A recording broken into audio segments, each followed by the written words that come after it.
noticing within my own family, within my circle of friends, that people were having harder and harder times. They were finding it harder to deal with simple things, the simple things in life that we do every day. Uh, and I just kind of assumed it had to be uh, more, more kind of an emotional epidemic than we were getting any reports of. So I started researching medical journals, which is where I was able to get most of the experts who I use for this. And it turned out that there were people writing in the medical journals and the psychological journals about the effects of pandemic, the emotional effects, and so that's where the idea started. And I was able to I had to contact about 50 professionals, from people who wrote in these journals, before I could get a decent cross section of professionals who were willing to go on camera via Zoom. And so from there, I I put out a request on social media for people to be interviewed, and I got a pretty good result from that. And also, since family and friends were where I got the idea from, I also included some of their problems, as long as they were willing to open up, because it took a lot of bravery on a lot of people's part, I think, to really open up and share their stories. So I really thank them for that. So that's kind of where it started, and now it's kind of like the winter time has come, and I think it got worse. I did this. I finished producing this back in May or June, and I was wondering, would it even be relevant 3 months from then? And obviously, it is. It's probably more relevant now than ever. But it turns out, I wish I had actually done some of it in the winter time, because the winter months really seem to exasperate the whole situation. So I appreciate you taking time to watch it. I noticed that the number of views went up in the last 2 days quite a bit. So I really appreciate that. So I'm open to any questions you have. Anyone? Hi, yeah, hi, Bob. Hello. This is Roberta. Hi, Roberta. How are you? Good. I love that pooch. I wanted to, since you finished it up in May, did you ever have any inkling that this would still be going on? None whatsoever. I thought by September it was going to be finished. Mm-hmm. I really did. I was hoping it would be. Yeah, not so much for the film itself, because I want to. You always want it to be relevant, but for humanity, no, I really didn't think it was going to be this long. And in fact, one of the respondents on there said, she felt it was going to be at least 18 months, and I didn't agree with her, but Right. It looks like she's right on target. She's right on target. That was the one who owned the game store. The game company, yeah, Shari, right? Yeah. So it's a scary thing. How do you all feel about it? Have you been finding that it's been a little more difficult to deal with things, friends and families, things like that, Don? Yeah, two things that I think are different from when you recorded these people originally. One is that platforms like Zoom have become so second nature in our lives that it is now an accepted social way of contacting and reaching out. Whereas I think back in April, and I guess a lot of this was recorded in April, maybe some in May. Right. It was still such a new thing. We did a Zoom Seder in April, but that was like, wow, brand new technology. Now, this is my second Temple Shalom Zoom meeting for today. So, and there's going to be a Zoom service Friday night, and we've just come used to it. The other thing, so I think that's a positive, that even though the numbers are bad, that still helps us psychologically connect. The other thing I think that's a huge psychological boost, even though it may be months away for some of us, is the vaccines. I mean, there was really no idea when vaccines were going to be out, and I think that's a big mental boost as well. So I think you're right. Has everyone registered for a vaccine at this point? Yeah. That's good. Yeah. I have to say I have not. I will be doing it tomorrow. So Good guy. I'm a big proponent of it. That's for sure. Yeah.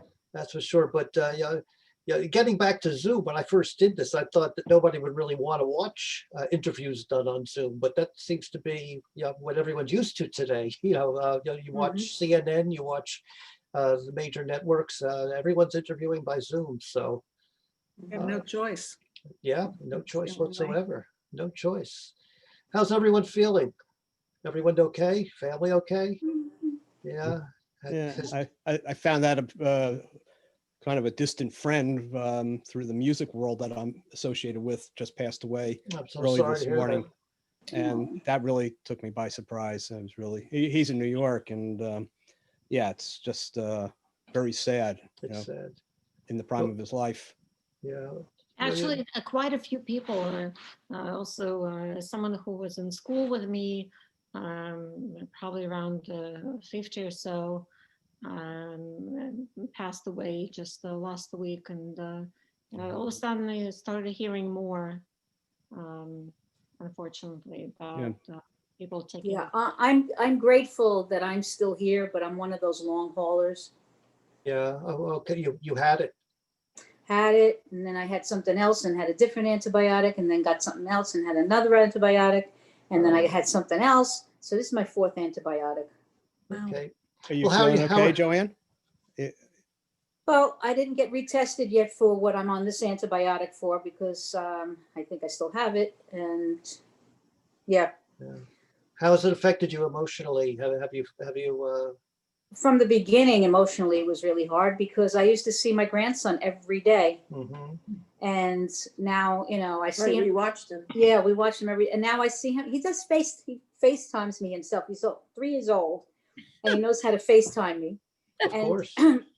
and he likes to pray. We were playing pretend with him, like when he's eating. I say, "Can I have some?" And he would hold whatever he's eating out to the camera, and I would go, and he would get a kick out of that. And the other day, it really broke my heart because he said to me, "Grandma, I wish we didn't have to pretend anymore." So yeah, and yeah, 3 exactly. years It's- old. And it affects young and old. It affects Mhm. young and old. And it's that's one of the reasons I put a whole section in there about adolescents, even going up through college students. People don't, a lot of people don't even think that it's affecting the children, but it really does. The homeschooling, when I did this, nobody expected the homeschooling to still be going on in September. Right. So it's And yeah, that young mom whom you've interviewed really, Stacy With the 5 kids. with the 5 kids. yeah, she really was very um, articulate about the impact that it had on the kids. And Yeah, I was really impressed with her. She really did. Also, the professor from William Patterson, I thought really was, gave a lot of good insight.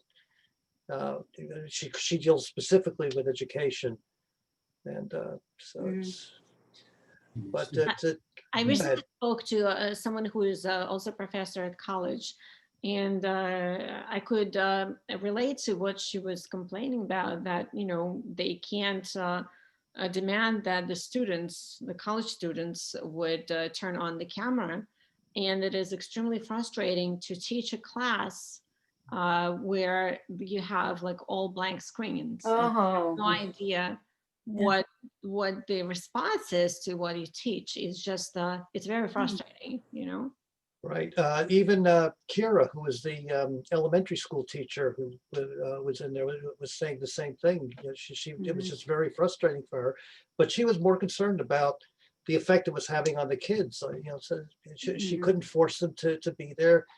I don't know, what the situation with parents were. Wasn't her case whether or not the parents were enforcing it themselves, or. But I spoke with her the other day. She's still very frustrated. She said it's getting worse and worse. She feels they're falling behind, and she's concerned that they're really not, aside from falling behind in their education, that falling behind in their social development. And so that's it runs a gamut. It runs a gamut from very young to very old. My cousin's an elementary school art teacher, and Okay. that is a huge challenge because half the kids don't have the supplies that they need. And what are you teaching without it being hands-on? Right. True. Yeah, it's difficult. And then, in areas where the lower income areas where people don't have internet or can't afford a computer, you've got a whole generation of kids just being left behind there. So it's, And a lot falls on the parents, and those parents who are capable of, they keep up, but many parents have to also work from home, and especially the parents with young children. I mean, it's how depressing it can be when you can't help your child because you have to do your own work, and it must be very, very frustrating. right. And young and think- older, I'm sorry, go ahead. No, I was going to say, we just found out today, today, our 3 grandchildren in Bernardsville just went back to in-person school 2 days a week for half days on Monday. And they're very upset and unhappy. My one grandson in high school said he was the only one in the class, and it wasn't even his teacher, it was a substitute teacher. Like, why are we coming here? The second grader said there were 3 of us, and one had to go to the nurse and the other person had to go with that person, and I was left alone. Yeah. It's doing damage even in person. Yeah. Mm. So it is. It's damaging. Just like that one young mother said who I interviewed. She said she's afraid there's going to be a whole generation of COVID children who grow up and you're going to have a lot of problems. Well, I don't know. Karen was teaching from home from March, Mhm. and she's a self-contained special ed teacher. So then kids were learning from home, and it was impossible. In September, they started a new class, self-contained. They were working from home. She did get back into the classroom with them for 4 weeks. Now she's back home again. Every day they log on to the computer and they say, I wish I saw you in person. I wish I could touch you. That's very important. I was just going to say that lack of human contact. Well, No, Monday they but- go back into the classroom, but one of the teachers this week was tested positive. Positive. She doesn't know how long she'll be back in the classroom. It's Yeah. disruptive for them back and forth. It's disruptive. And unfortunately, a lot of people are turning to. We touched upon this in the documentary too. People turning to drugs, to alcohol, and they're just. It's the anticipated death toll from suicide and overdoses, according to the professionals, is just it's amazing, and that's not even being counted in the COVID Right. tragedies. So it's Bob, I feel like, I mean, and I haven't heard of anybody else yet producing something, although it is so obvious, such an obvious topic. And yet I feel like you were the pioneer really in this type of documentary with the theme of a pandemic and lockdown. Do you feel like you were the first one, or have you heard of anybody? I have not seen anything else really that specifically dedicated to the topic. I've seen some 3 or 4 minute reports here and there on the news, but Right.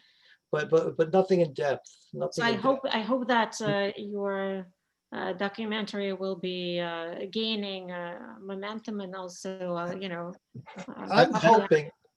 What we do is we submit it to festivals, and that's where it's usually seen and picked up by a distributor.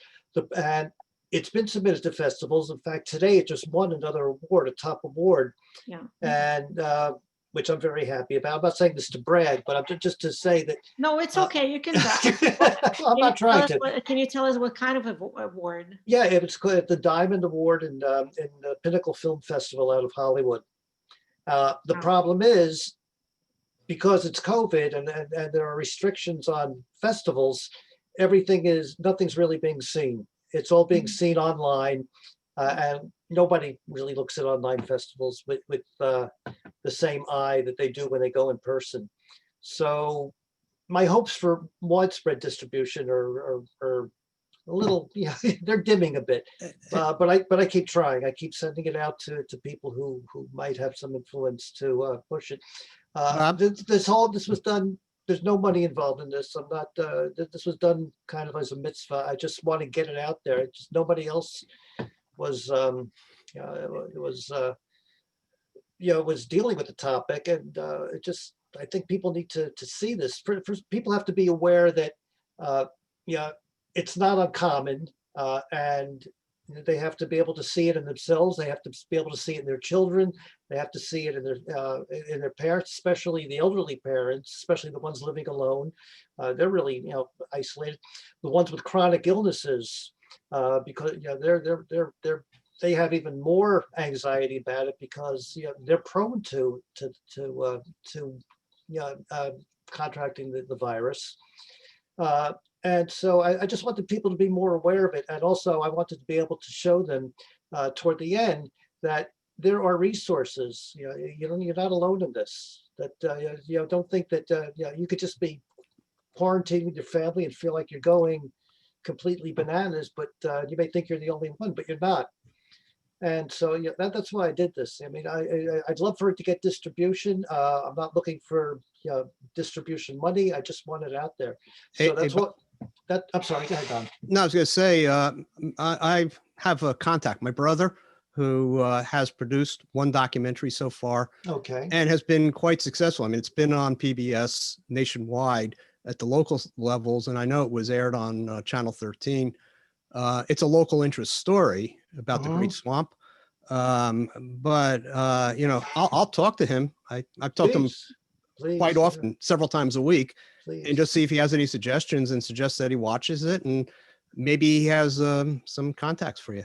That would be great. Yeah, it's tough to get distribution on PBS. Basically, they go through two companies, and those companies get probably about 1,200 submissions a month. So yeah, well, they broke through. So let me see.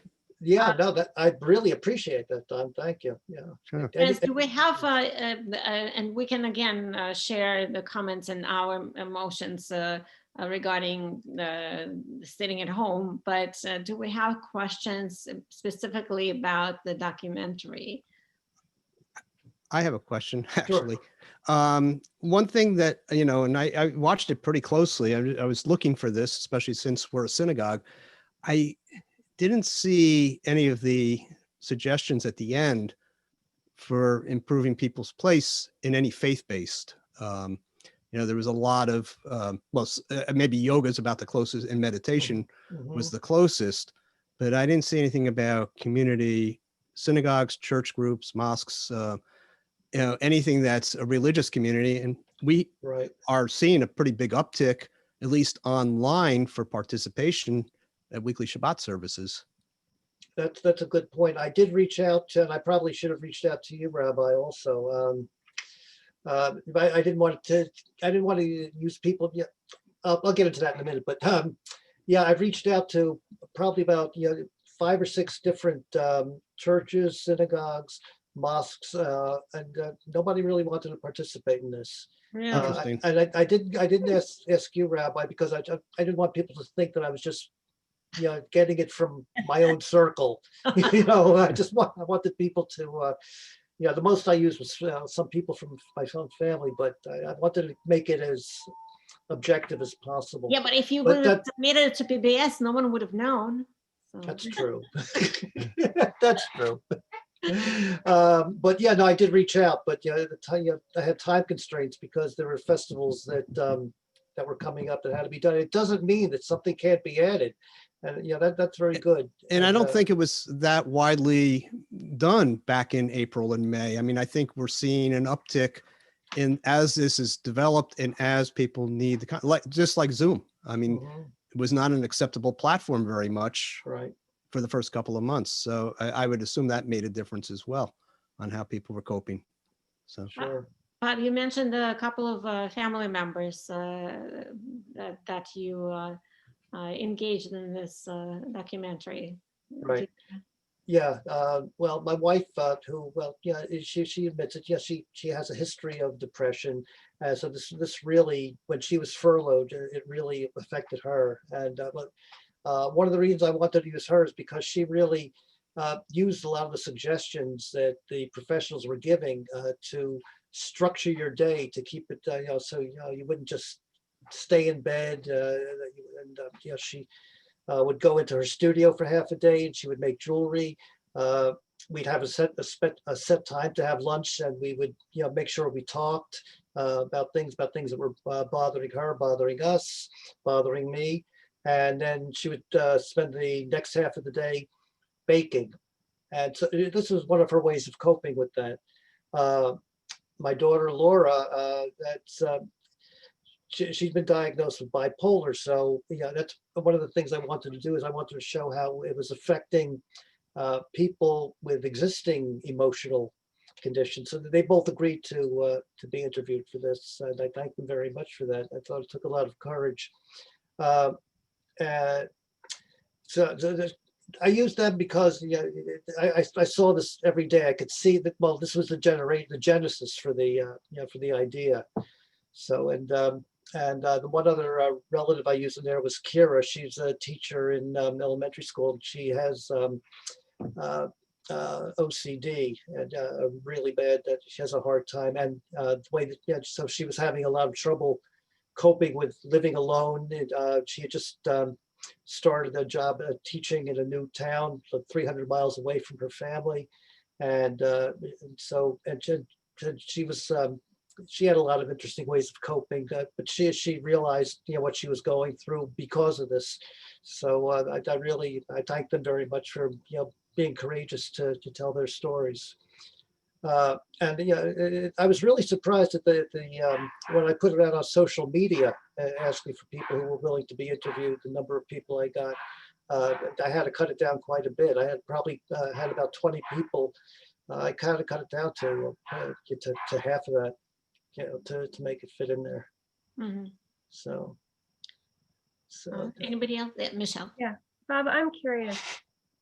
You finished this project, what you said, 6 to 8 months ago, and obviously we're still in the pandemic, and so much of it is still relevant today. But would you change it at all if you were making this movie today? Are there any things you've seen evolve since you made the movie in terms of? Yeah, absolutely. One thing is with what Don was talking about. I think at this point I'd have more success in enlisting the aid of religious leaders. I would do that for sure. I think the political, climate's changed a bit. I think I touched upon that in there. I didn't want to get very political in it, but I think the way things have gone with the development of the vaccine, and just the way the whole thing's been handled, that really seems to have caused a lot more emotional distress than was originally present then. So I think I would deal more with that. And I still may, I can always work on it. So it's any suggestions are definitely welcome, please. So did you have specific questions that prompted the people to talk? Yes, yeah, I made up I chose people specifically. I did preliminary interviews with them to see what their areas of discomfort might be, their problems, their successes, and then I went back and I made up a list of questions for each one of those respondents, and then we got back on Zoom, and I did it that way. I gave them specific questions. With the professionals, a lot of them got pretty much the same questions, because that all overlapped. But yeah, but each of the individual respondents got a different set of questions. So, Bob, you had said that you didn't do anything in the winter time. When yeah. you stopped filming, everybody was still able to go outside pretty easily and take walks. And Exactly. So yes, and now that's it's much harder, and people, I think, much are harder. inside even more than they were before. Exactly, Which is exactly. And I you think, might want to append, yeah, you know, that part of it, that people are stuck at home much more than they were at the very beginning. in May, June, and July, absolutely. Yeah, and I think that, a lot of people, my own feeling is that, well, I know just from the way I'm feeling, a lot of people had to be feeling a lot worse. It just, I try to put on a happy face, but boy, it's been tough. It's been tough, And the Fight- sheer length of time that it's been, it would be Yeah. interesting to sort of do after it's all over, the perspective is clearly different today than it was back in March and April. Yeah, I mean, that could be a topic for, once, maybe in September for, toward the end of the year of a follow-up film, of a follow-up. In fact, I'm sure of it. I think it's a good idea. We're probably gonna have Seder #2 on Zoom again, No, second year. I hope not, but I hope not. I hope not. I don't know. Well, let's get these vaccines in our arms, and I mean, I just, I can't wait to get mine. I think that you masterfully also moved from one person to another. Like it was flowing, the movie. And, Thank every segment would bring something new. How did you plan that? You had the list of people who you have, and where did you compile it before you interviewed? Like you had the scenario for yourself, or after the interview? I started out with a list of topics that I wanted to cover. I knew where kind of where I wanted to go. A lot of these things take a life of their own, so that has to keep changing. And then once I assembled the people who were interested in talking to me about it, once I saw exactly what they had to say, then I made a second outline. And then from there, I did the interviews, and then just kind of fit it all into that outline. Unfortunately, I mean, there are a lot of, when I look at it, I see a lot of problems, but I think with any filmmaker or any writer. For instance, the chronic illness part, I think I covered that a little more than I wanted to, and how it affected those with chronic illnesses. But that was because I was not able to get more information on. I wasn't able to get enough subjects for people like in the lower income brackets. If you notice that was kind of the shortest part. So I think that kind of made it a little uneven. So I mean, that's something I would change. I mean, I think now if I were doing it now, I'd probably be able to get those people, because I think those people at that time didn't think this was going to be a long-term problem. Also, I would have liked to have gotten more of input from the communities, the Latino community, the African American community. There are organizations in there that were dealing specifically with the emotional problems of those communities, of the minority communities, but they were interested but didn't have time. So that was a very short section. So it didn't flow quite the way I wanted it to.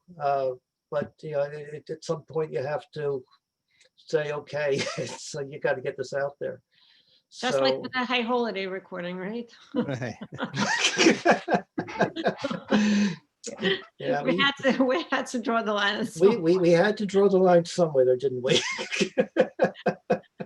As we watch it, we see these different segments and we think they're great. I mean, you really did a fantastic job Thank moving you. from one to the next and not dwelling too much. And, as the artist behind this, I'm sure you said, I wish I could have done this, that, or the other. But from our point of view, I think it was fantastic. Yeah, I've had to stop looking at it at this point because in fact, I looked at it today because I knew we were doing this and I was more critical of it. But no, I know what you mean. It's artists who I know who do work and they're unhappy with it and with their things. And I looked at them, I said, "What, are you kidding me? It's perfect. I wouldn't change a thing." So, but Bob, how many hours would you say that you put in? oh boy. This was full time for me, like probably about 12 hours, 12, 15 hours a day from April through early June.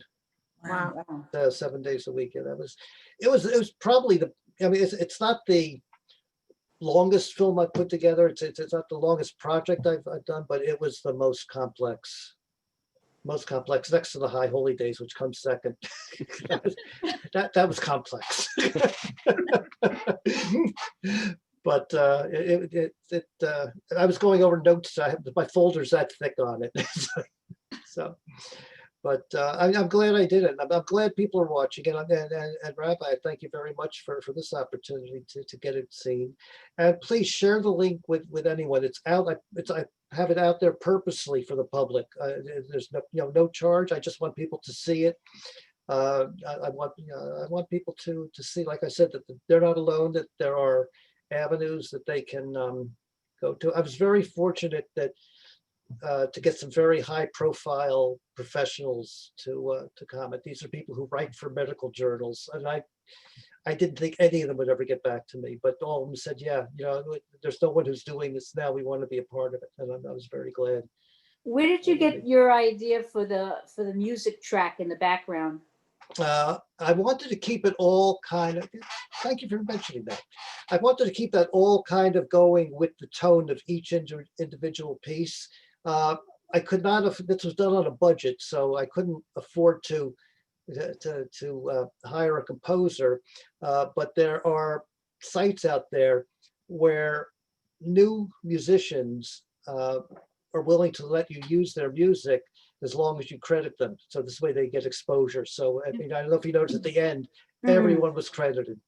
But yeah, well, it was an eclectic mix of music, and it was yeah, that might have been the toughest part of it as far as the post-production and the editing was choosing the right music and editing it in. Yeah, because you don't want it to be overpowering it, but you want it to help create the mood. I hope we were able to do that. Mhm. Thank you. Thanks for noticing Yeah, that. that was good. So You were the narrator, right? I'm sorry. You were the narrator. I was the narrator. I couldn't. Yeah, you did a great job with that too. Thank you very much. I didn't like that. No, you sounded great. I hate my voice, but Critical of yourself. but narrators cost a lot of money too. So, but yeah, thank you very much. Thanks. What did your daughter and wife think about the movie when it was the final?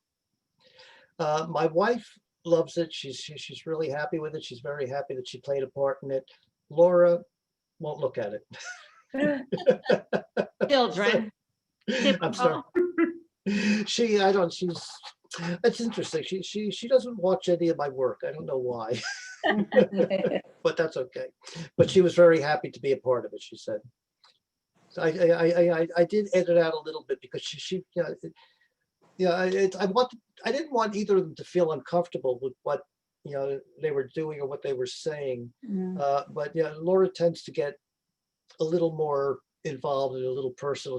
I think she was giving out a little too much detail, so I did edit, which is that's another bad thing about interviewing your own family for something like this, because you want to be objective, and probably another editor might have put in more than what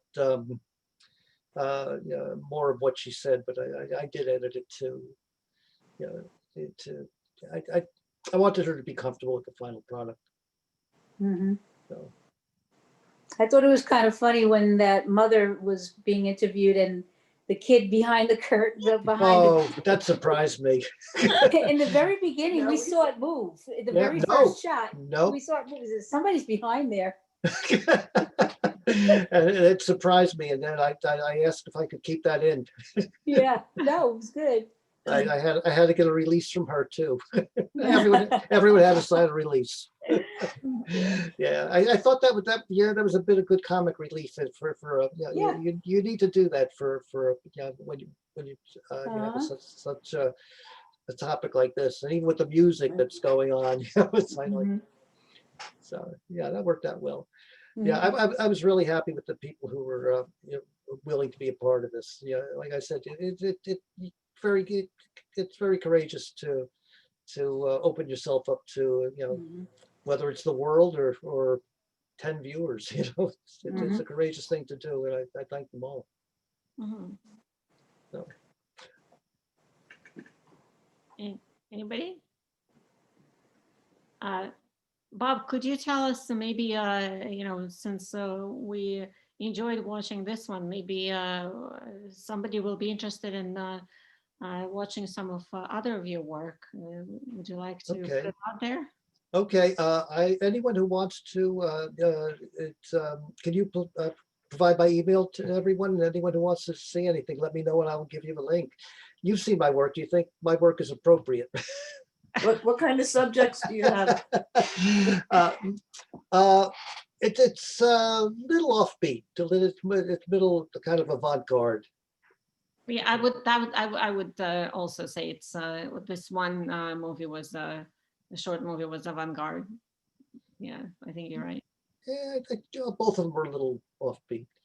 Anyone who wants to see I my wouldn't work, say it's offbeat. It's just different. It's not your typical love story where no, that something it's that you can not. predict the end. It's sort of like a Sundance-ish style, right? I'm sorry? Documentary. Sundance style. Sundance. Sundance. Sundance? It's you mean the festival? Yeah. No, your movie is in the style of Sundance. Yes, exactly, right. Yeah. Artistic. Yes. Artistic, yeah, artistic. I like to think so. Anyone who wants to see them, please let me know and I'll provide links. That's not a And problem. for I'd love one of people the- to see my stuff. For one of the movies, I think it was still, I was still at the time. That was like 4 years ago. Bob reached out and he asked to borrow Tanakh, they have the Tikkun, a larger version of Right. where we can read the Torah from. So, I used it quite a lot. It was already falling apart a little bit, so I had to glue it. Together, I But you remember. were able to use it nevertheless. That was for Over the Line, yep. Over the line. Yes, I'd love to show anyone who wants to see it, please email me. If you could, give them, or I could give you the email address right now. Oh, Yeah. why don't you write it in the chat? Or Oh, okay, that's right, I could do that, couldn't Yeah. I? We'll copy it. Okay, meanwhile, f1promo@aol.com. Everyone have that? is No, I anyone? don't see it. You don't, nobody sees You, it? you didn't put it See in the chat. There is nothing in the chat. No, hold on. No, so click on the There chat. it is. It's there. Oh, yeah. Okay. There it is, okay. Okay, All right. Got it. so, All right. So one more chance for questions before we wrap it up. I just have I a, just want to say thank you for your work. thank you for watching, and please feel free to share the link with everyone. Like I said, the more people who share it, the more people will see it. And it's and I'm hoping at some point that I'm sorry, Sandra, you're going to say something? No, Sandy has a question. Oh, Yeah, okay. my son is a documentary filmmaker. He's out Oh, in okay. California, and I'm going to send it to him. I think he might be interested in seeing it. He's had his stuff in a number of film festivals Wonderful. around the country. It's a hard time right now with the pandemic, doing Mhm. this kind of stuff. Oh, yeah, it really is. It is. Well, thank you. I appreciate that. Thanks so much. What films does he do? What types of Well, it's all documentaries? documentary, but he's done a number. He doesn't like to deal with getting the promotions and, having to contact people. So he prefers doing the editing. He did Okay. a few films on Iraq, where Okay. the filmmaker was in Iraq for a long time, and he filmed and wanted everything in one film. And my son said, no, this is two totally separate films, even though they were both taken in Iraq. And then he's done a number of others. The one about a number of seniors in the Catskills who were Holocaust survivors who owned they had a summer camp in the Catskills, and all of the members who owned the houses there were Holocaust survivors. I'd like to see some of his work. And that was in a number of Jewish film festivals. Yeah. And he, again, was the editor. He did some filming, but he didn't do most of the filming there. He just put it together. Putting it together. Well, believe me. And we just did one on an Indian reservation in New York, in upstate New York, which will probably not see the light of day unless the Indian chief passes away, because they were told that they can shoot whatever they wanted, which they did, and they made a film, but it was not very positive in terms of the chief of the tribe. Oh, So okay. he's just packed it away and said, thank you, this is very nice, but no one's going to see it. Oh, boy. He does, everything is piecemeal in that industry. I know. I'd love to see some of his work. If you could pass my email address on to him. Give you his website. Go ahead, please. I don't know if I have it here. I have your email. I'll send. Okay, email it to me. That'd be don't great. have it off the top I'd of my head. appreciate that.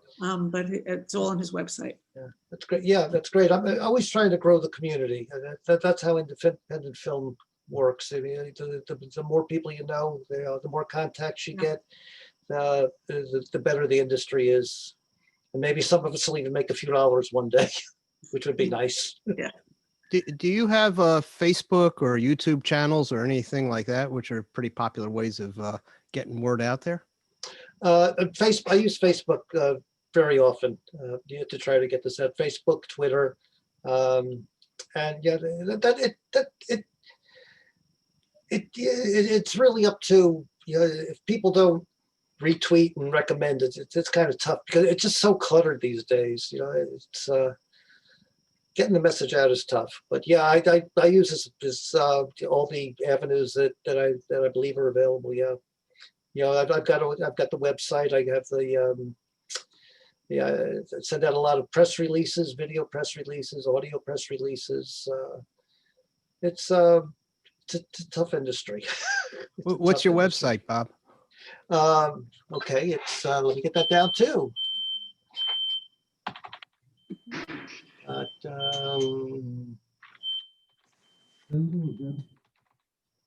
You putting it in the chat?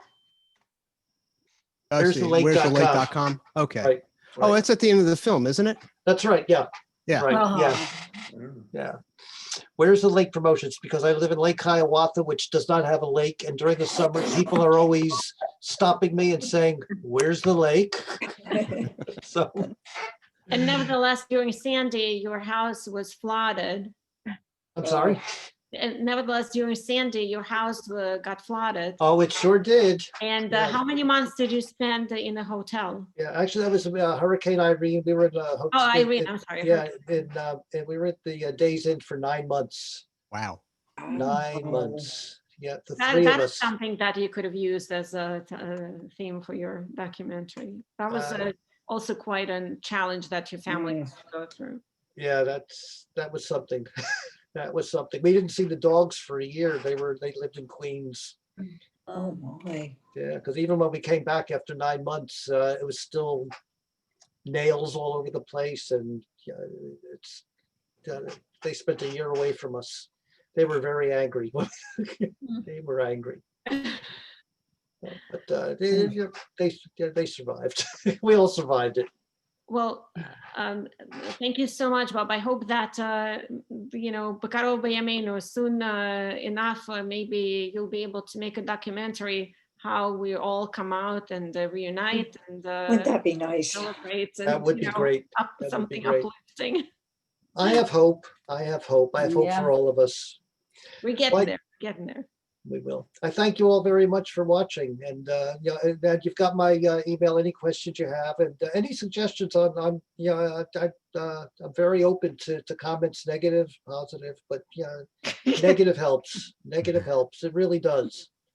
It does. Bob, you're very humble. We all know that. Yes. Well, again, thank you. Great work. everybody for Thank you. joining us. Great job. Thank you It's so good seeing you. much. Everyone stay safe. You Thank too. you. You too. Take care. Bye, everybody. Bye-bye.